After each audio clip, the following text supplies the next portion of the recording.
এখন শুনবেন শ্রোতাদের বিষয়ভিত্তিক চিঠি নিয়ে অনুষ্ঠান বুধ সকালে। উপস্থাপনায় সুচিস্মিতা গুপ্ত, সম্পাদনা রিয়া ঘোষ, প্রযোজনায় ডক্টর মানস প্রতিম দাস।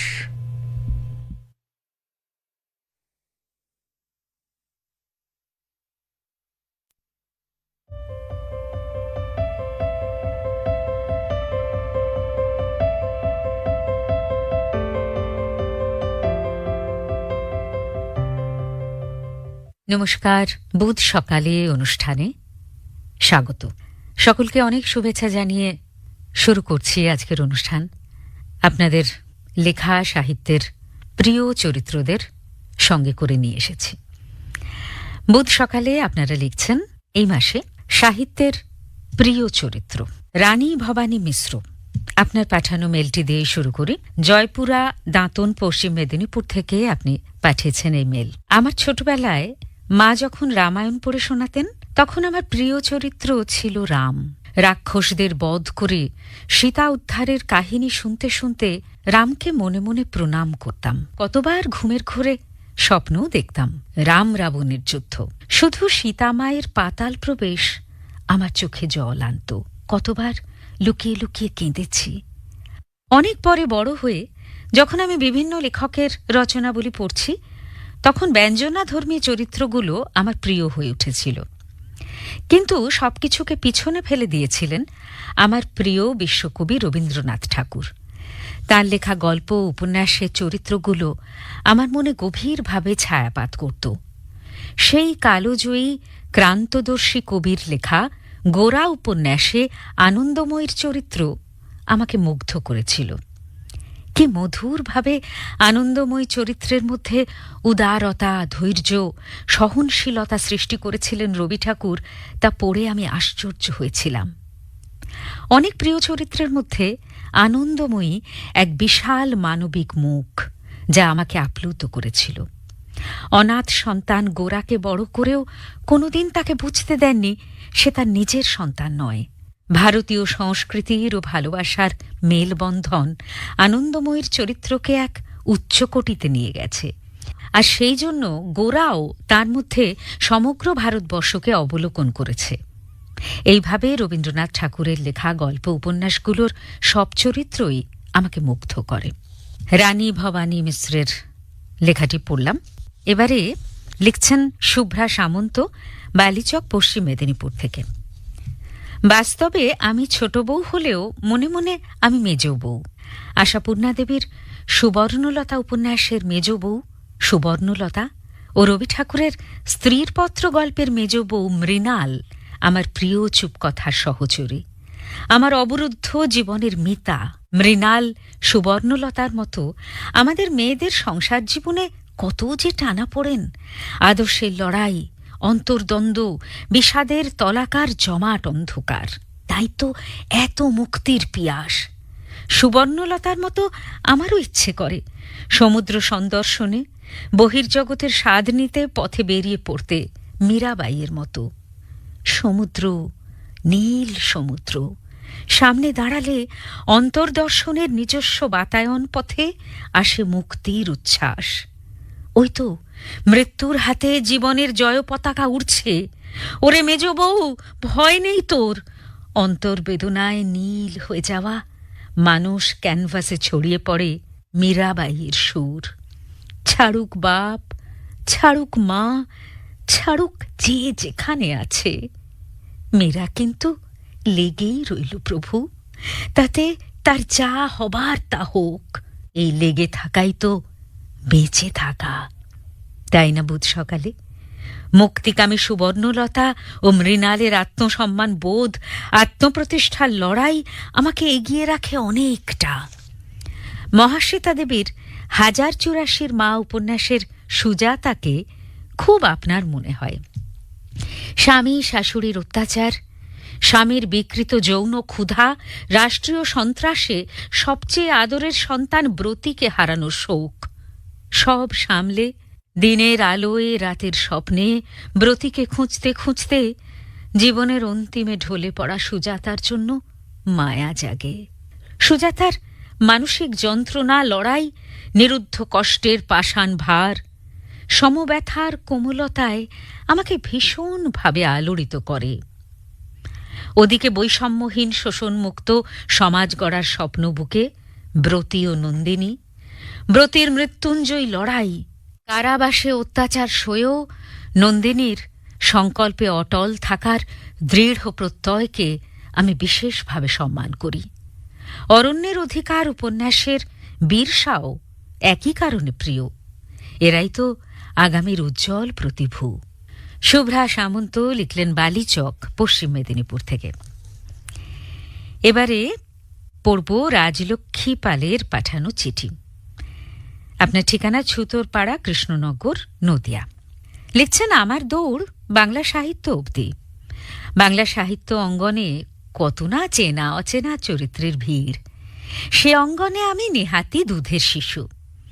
হাঁটি হাঁটি পা পা করে মাত্র কয়েক কদম চলতে পেরেছি এ পর্যন্ত। এসব চরিত্রের মধ্যে আমার খুব প্রিয় নারায়ণ গঙ্গোপাধ্যায়ের লেখা পঞ্চাননের হাতি উপন্যাসের দামু চরিত্রটি। কারণটা বলি তাহলে। সালটা ছিল বোধহয় 2001। বয়স তখন আমার 27। 1994 বাংলা অনার্স কমপ্লিট করে প্রতিযোগিতামূলক পরীক্ষায় যুঝতে শুরু করি। গভীর মনোযোগ দিয়ে অধ্যয়ন করেও চাকুরি তখনও অধরা। অন্যদিকে প্রায় প্রতি মাসেই পাত্রপক্ষের সামনে বসতে হচ্ছে, সেখানেও ব্যর্থ। লক্ষ্মী ও সরস্বতী দুই আমার থেকে তখন সহস্র যোজন দূরে। হতাশা গ্রাস করছে ধীরে ধীরে। সারাদিন টিউশনি, রাত জেগে পরীক্ষার প্রস্তুতি, আর আয়েশ বলতে লাইব্রেরি থেকে আনা বইয়ের পাতা উল্টে দেখা। এমন সময় হাতে পেলাম পঞ্চাননের হাতি উপন্যাসটা। পেলাম দামু চরিত্রকে। পড়া শেষে মনে হলো, স্বল্পবুদ্ধির দামু যদি হাতি খুঁজে আনতে পারে, তবে আমি বা একটা চাকরি জোগাড় করতে পারবো না কেন? উঠে পড়ে লাগলাম আবার। যখনই ব্যর্থতার কথা মনে হতো, মনোবল হারিয়ে যেতে থাকতো, তখনই দামুকে আমি এনে ফেলতাম চোখের সামনে। মনে মনে বলতাম, দামু যদি পারে আমিও পারব। অবশেষে 2003 সালে হয়ে গেল আমার সেই সাধের স্বপ্নপূরণ। পৌঁছে গেলাম কাঙ্ক্ষিত লক্ষ্যে, পেয়ে গেলাম চাকরিটা। সত্যি লেখকের কলম থেকে উঠে আসা একটা চরিত্র একজন পাঠককে কতটা অনুপ্রাণিত করতে পারে, জীবনের হতাশার মেঘ দূর করতে পারে, তা নিজের উপলব্ধি থেকেই বুঝেছি। দামু আমার অবলম্বন হয়ে ঘুরে দাঁড়াতে সহায়তা করেছিল আমার বিষণ্ণ জীবনে, আর তাই সে আমার কাছে প্রিয় চরিত্র। রাজলক্ষ্মী পাল, ছুতোরপাড়া, কৃষ্ণনগর, নদিয়া। সাহিত্যের প্রিয় চরিত্র হিরণময়ী সাহু লিখছেন সেবায়তন, ঝাড়গ্রাম থেকে। বন্ধু নয়, স্বজন নয়, বেতনভোগ ভৃত্য মাত্র। ভোলে ভালা গোবেচারা, কাজের তুলনায় অকাজ করে বেশি। ভাঙা ফেলা হারানোতে তার জুড়ি নেই। তাকে নিয়ে গৃহকর্তা ও কর্ত্রীর মধ্যে সংসারে নিত্য অশান্তি। বেতনের চেয়ে মারধর গালাগালি বেশি খায়। তেতে বিরক্ত কর্তা তাড়িয়ে দিলে নীরবে চলে যায়। অশান্তি দূর হয়েছে ভেবে নিশ্চিন্ত কর্তা স্নান ভোজন সারেন। বিশ্রাম নিতে গিয়ে মনে যখন একটা অভাব অনুভব করতে থাকেন, তখন তাকে চমৎকৃত করে হুঁকো সাজিয়ে তার হাতে এনে ধরিয়ে দেয় সদাহাস্যমুখ কেষ্টা। রবীন্দ্রনাথ ঠাকুর সৃষ্ট পুরাতন ভৃত্য কবিতার কেষ্টা আমার প্রিয় চরিত্র। অনেক সাহিত্য পড়েছি, অনেক চরিত্র আমার ভালো লাগে, কিন্তু কোন ছোটবেলায় পড়া পুরাতন ভৃত্য কবিতার কেষ্টা চরিত্রটি আমার মনে চিরকালের জন্য খোদাই হয়ে গেছে। বাড়তি কিছু টাকা রোজগার করে কেষ্টাকে বাদ দিয়ে নিবারণকে সঙ্গী করে কর্তা শ্রী বৃন্দাবন তীর্থভ্রমণে গেলে সে সবার অলক্ষ্যে প্রভুর সঙ্গী হয়। সেখানে গিয়ে কর্তা বসন্তের মতো মারণ ব্যাধিতে আক্রান্ত হলে পাতানো বন্ধুরা প্রাণ ভয়ে সব পালায়। কেষ্টা নিজের জীবন তুচ্ছ করে দিনরাত প্রভুর সেবা করে, সাহস ও সান্ত্বনা দিয়ে তাকে সুস্থ করে তোলে। সুস্থ হয়ে কর্তা বাড়ি ফিরলেও ওই মারণ ব্যাধির বলি হয় কেষ্টা। প্রভুর প্রতি উৎসর্গীকৃত প্রাণ কেষ্টা কি শুধু সামান্য ভৃত্য? চরিত্রটি নিয়ে ভাবলেই হৃদয়ে যেন ব্যথা অনুভূত হয়। তাই রবীন্দ্রনাথের এই কেষ্টা আমার কাছে সাহিত্যের প্রিয় চরিত্র। লিখলেন হিরণময়ী সাহু, সেবায়তন, ঝাড়গ্রাম থেকে। আপন স্বাতন্ত্র্যময় দীপ্তিতে চিরভাস্বর দামিনী আমার প্রিয় চরিত্র। শুরু করেছেন লেখাটি ডক্টর সুদেব মাল। এইভাবেই থাকেন তিশা খরসরাই, হুগলিতে। আপন স্বাতন্ত্র্যময় দীপ্তিতে চিরভাস্বর দামিনী আমার প্রিয় চরিত্র।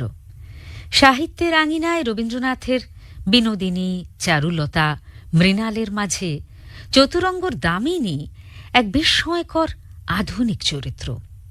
সে বিধবা, সে শ্রাবণ মেঘের ভেতরকার দামিনী, পুঞ্জ পুঞ্জ যৌবনে পূর্ণ। সে জীবন রসের রসিক। মৃত্যুকালে স্বামী শিবতোষ তাকে লীলানন্দ স্বামীর কাছে সমর্পণ করলেও তাকে সে গুরু বলে মানেনি। কৃত্রিম ভিত্তির ওপর প্রতিষ্ঠিত অন্ধ ধর্মোন্মাদনাকে সে প্রবল উপেক্ষা করেছে। জোর করে ভক্তির গারদে পায়ে বেড়ি দিয়ে তাকে আটকানো যায়নি। এ দামিনী সাধারণ প্রেম কাহিনীর নায়িকা নয়। উগ্র ব্যক্তিত্ববোধ ও স্পষ্ট জীবন দর্শনে সে উজ্জ্বল। লীলানন্দ স্বামীর ধর্ম মরুপথে তার সাক্ষাৎ ঘটে শচীশ ও শ্রীবিলাসের সঙ্গে। বসন্তের পুষ্পবনে লাবণ্য গন্ধে হিল্লোল তোলা দামিনী শচীশের মধ্যেও এনেছে পরিবর্তন। লীলানন্দ স্বামীর শিষ্য শচীশ পেয়েছে তার প্রেমের স্বাদ। তবে সংসারে বাধা পড়ার লোক নয় শচীশ। সাধনায় সিদ্ধির জন্য ত্যাগ করেছে দামিনীকে, আর ব্যর্থ আত্মসমর্পণে দামিনীর আহত প্রেম হয়েছে বিদ্রোহী। একসময় প্রেম মিনতি করুণ বক্ষে আঘাত খেয়েও তার মনের গহনে বুকের মাঝে জেগে উঠেছিল সুন্দর। আর ভালোবাসার মানুষের সেই আঘাত চিহ্ন বুকে নিয়ে দামিনী শ্রীবিলাসের জীবন সঙ্গিনী হয়েছে। তার পরশমণির ছোঁয়ায় শ্রীবিলাস হয়ে উঠেছে অসামান্য। শচীশকে দামিনী মুক্তি দান করেছে, আর অমৃতদানের মাধুর্যে নারীর পূর্ণতর পরিচয়ে দামিনী হয়েছে রসের মূর্তিমতী প্রতিমা। শচীশের সঙ্গে সেও সর্বজনীন প্রেমের বিশ্বরূপে বিকশিত হতে চেয়েছে।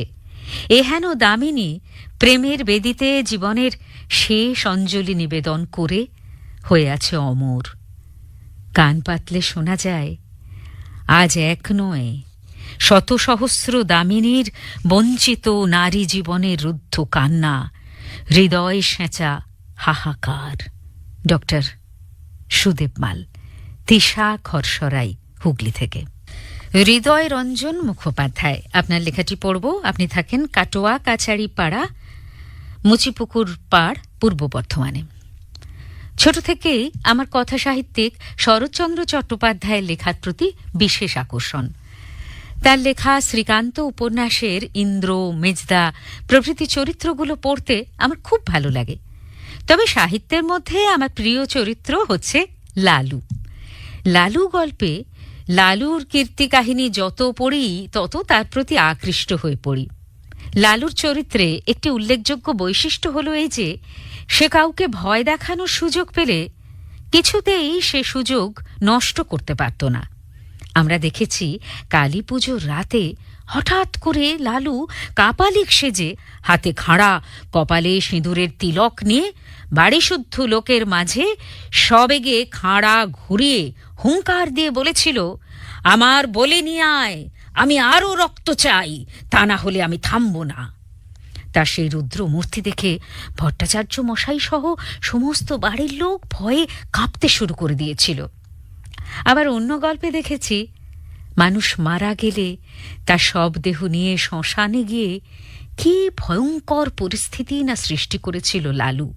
কলেরা রোগে মারা যাওয়া মৃতদেহকে শ্মশানে নিয়ে গিয়ে ঝড় জলের রাতে যখন অন্যান্য শ্মশান যাত্রীরা জলে ভেজার ভয়ে মৃতদেহ ফেলে রেখে অন্যত্র চলে গিয়েছিল, সেই সময় লালু সুযোগে সদ্ব্যবহার করার লোভ সামলাতে না পেরে সেই মৃতদেহের ভেতরে ঢুকে পড়ে দেহ নাড়াচাড়া করে সকলকে ভয় পাইয়ে দিয়েছিল। মৃতদেহটিকে নড়াচড়া করতে দেখে ভয় পেয়ে সকলেই লালুর খোঁজ করছিল। কোথাও না পেয়ে যখন সকলে আরো ভড়কে গিয়েছিল, তখন লালু আস্তে আস্তে সেই মৃতদেহের কাপড় সরিয়ে দিয়ে তার ভেতর থেকে উঠে এলো। সবাই তখন লালুকে দেখে একেবারে থ বনে গেছিল। লালু তখন আস্তে আস্তে বলল, তোমরা সবাই জলে ভেজার ভয়ে মরা ফেলে দিয়ে যে যেখানে খুশি চলে গেলে, আমি মরা ছেড়ে যেতে পারলাম না, তাই তো আমি ওই মৃতদেহের খাটিয়াতে শুয়ে পড়লাম। তাদের মধ্যে বয়োজ্যেষ্ঠ ব্যক্তি তখন বলেছিলেন, বেশ করেছো বাবা, খুব ভালো করেছো, কিন্তু তাই বলে কি এভাবে সকলকে ভয় পাইয়ে দিতে হয়? হৃদয় রঞ্জন মুখোপাধ্যায়। আপনার লেখাটি পড়ছিলাম কাটোয়া কাছাড়ি পাড়া, মুচিপুকুর পাড়, পূর্ব বর্ধমান থেকে পাঠিয়েছিলেন মেলটি। ডক্টর রমলা মুখোপাধ্যায়, বইচি, বিবেকানন্দ পল্লী থেকে এবারের মেলটি পাঠিয়েছেন। ছোটবেলায় মনের মধ্যে হরেক রকম ইচ্ছে পাখিরা উড়ে বেড়ায়।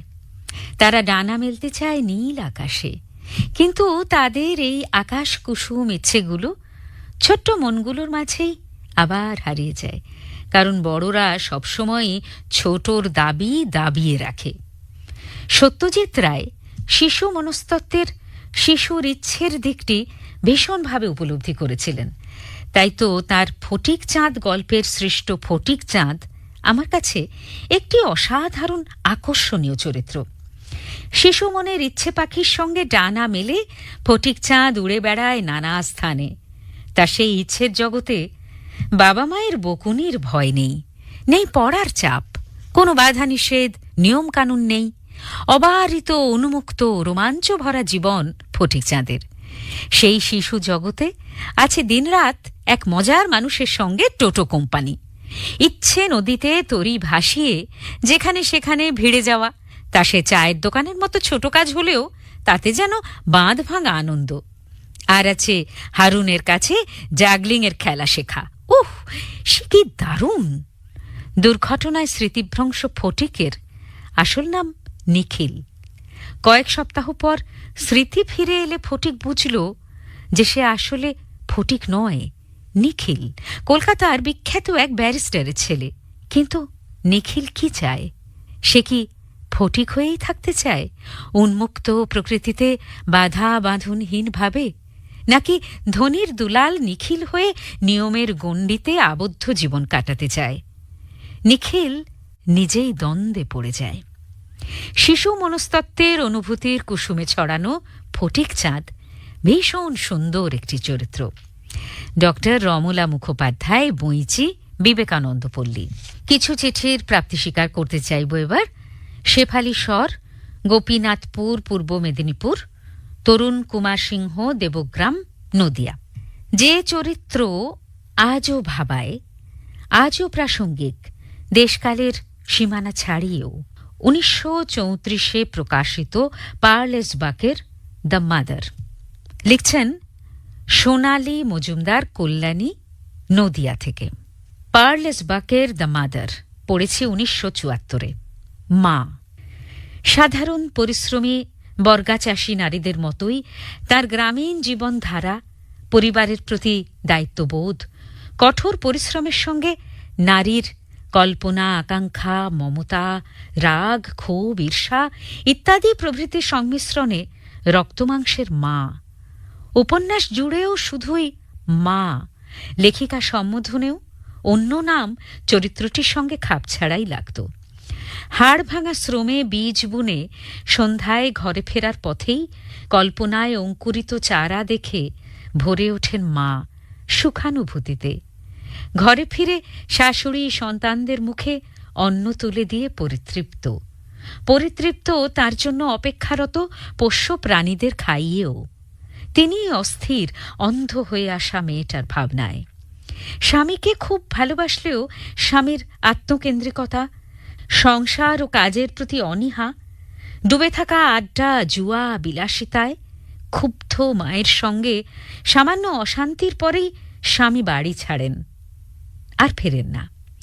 মা রান্না করে অপেক্ষায়ও থাকেন, আবার দ্বিগুণ পরিশ্রমে এতগুলো মানুষের দায়িত্বও পালন করেন। স্বামী পরিত্যক্তা স্ত্রীকেই সবাই দায়ী করলে মায়ের মিথ্যে বলা শুরু হয়। এমনকি শহরে গিয়ে স্বামীর নাম করে নিজের ঠিকানায় চিঠি পাঠান, বলেন স্বামী শহরে ভালো চাকরি করছে। এতে সমালোচনা বন্ধ হলেও মায়ের নিঃসঙ্গতার হাহাকার বহমান।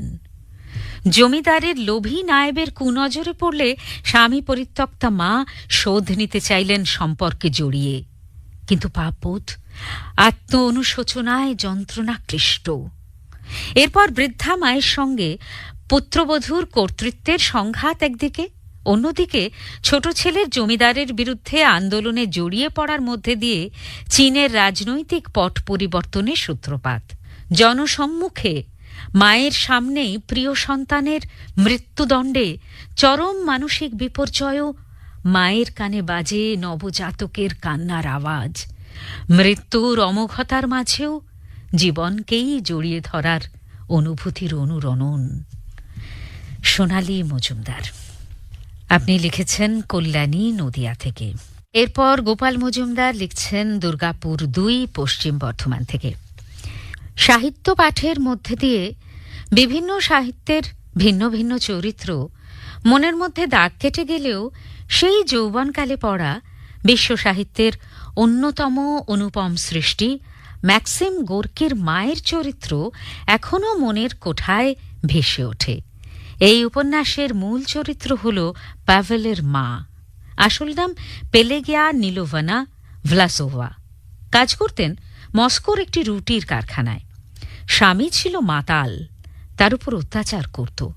মাতাল স্বামী নিলোভানাকে ত্যাগ করে চলে গেলে ছেলে পাভেলের সমস্ত দায়িত্ব এসে পড়ে, যা আমার দেশের অসংখ্য দারিদ্র দুঃখে ভরা মায়ের জীবনের সঙ্গে মিলে যায়। অনটন ও চরম দায়িত্ব থেকে মুক্তি পেতে নিলোভানা মানে পাভেলের মা কারখানায় কাজে যুক্ত হন।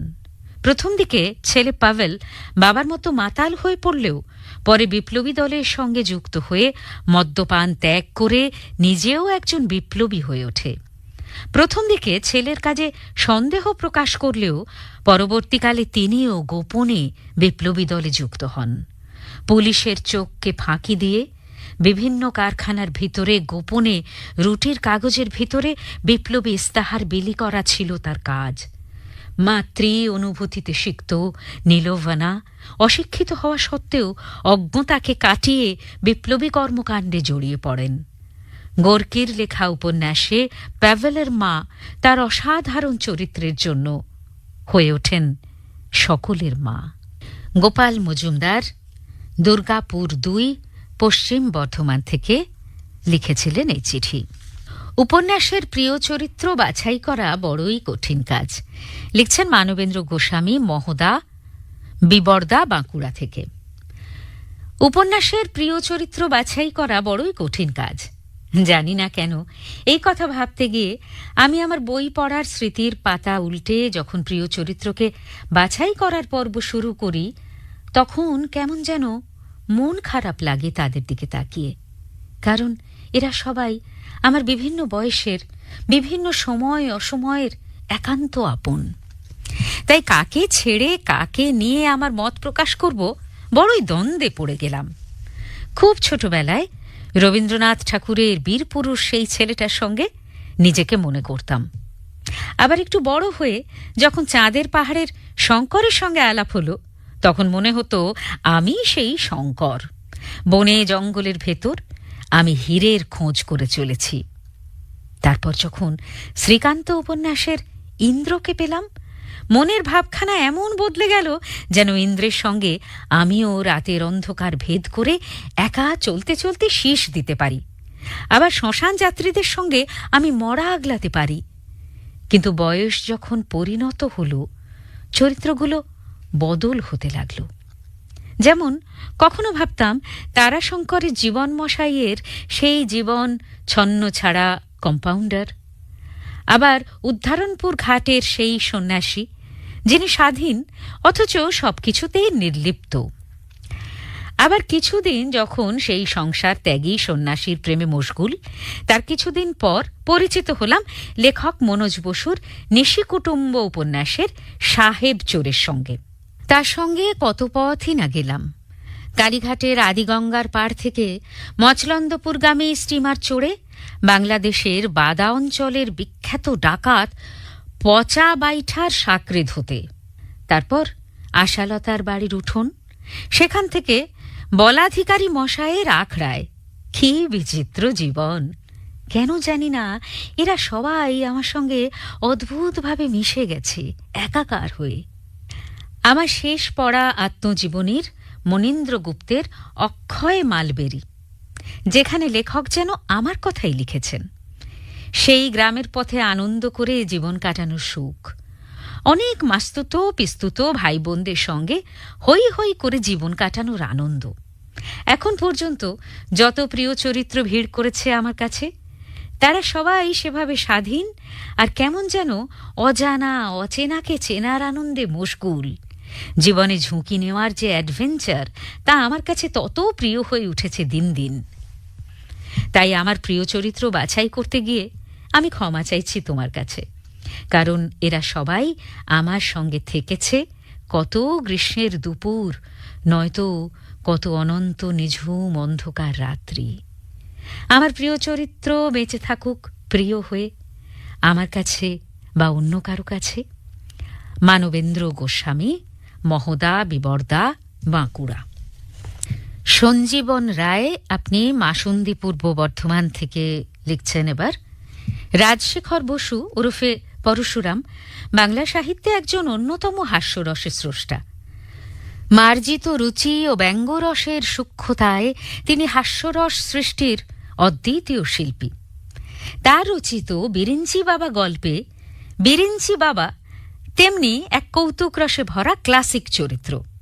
গল্পটি পড়ে আমি আনন্দ পেয়েছি, সেই জন্য বিরিঞ্চি বাবা চরিত্রটি এখানে তুলে ধরলাম। বিরিঞ্চি বাবা এক গেরুয়া বস্ত্র ও টুপি ধারণকারী ভণ্ড সাধক।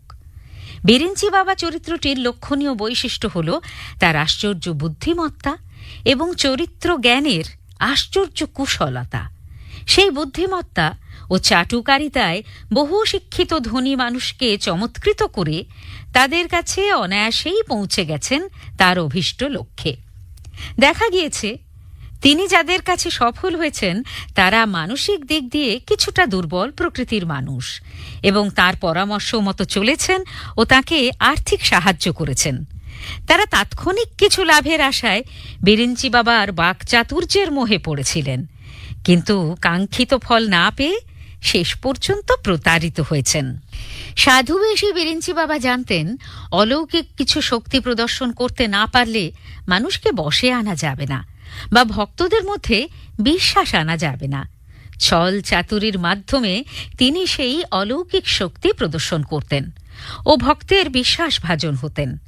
এরকম এক অলৌকিক কিছু করতে গিয়ে তার আশ্রিত ভক্ত সাহসী নিবারণ ও সত্যব্রতর কাছে ধরা পড়ে যান। তার সমস্ত ভণ্ডামি ও প্রতারণাপূর্ণ ক্রিয়াকলাপ ভক্তদের কাছে ফাঁস হয়ে যায়। তখন বিরিঞ্চি বাবা ওই ভক্তদ্বয়কে নাস্তিক বলেন এবং তিনি সে স্থান ত্যাগ করতে বাধ্য হন। এখানে লেখক বিরিঞ্চি বাবা চরিত্রের মাধ্যমে দেখাতে চেয়েছেন মাঝে মাঝে সমাজে এরকম বিভিন্ন ভণ্ড বেশে সাধক বা তান্ত্রিক এসে উপস্থিত হন। তাদের থেকে মানুষকে সাবধান হওয়ার ইঙ্গিত দিয়েছেন। সঞ্জীবন রায়, মাসুন্দি, পূর্ব বর্ধমান। আজকে বুধ সকালের সময় তো শেষ। আপনারা লিখছিলেন সাহিত্যের প্রিয় চরিত্র। আবার নিশ্চয়ই কথা হবে আপনাদের সঙ্গে। সবাই খুব ভালো থাকুন। সকলকে অনেক ভালোবাসা আর নমস্কার জানিয়ে বুধ সকালে শেষ করলাম। উপস্থাপনায় ছিলাম সুচিস্মিতা গুপ্ত, সম্পাদনা রিয়া ঘোষ, প্রযোজনা ডক্টর মানস প্রতিম দাস।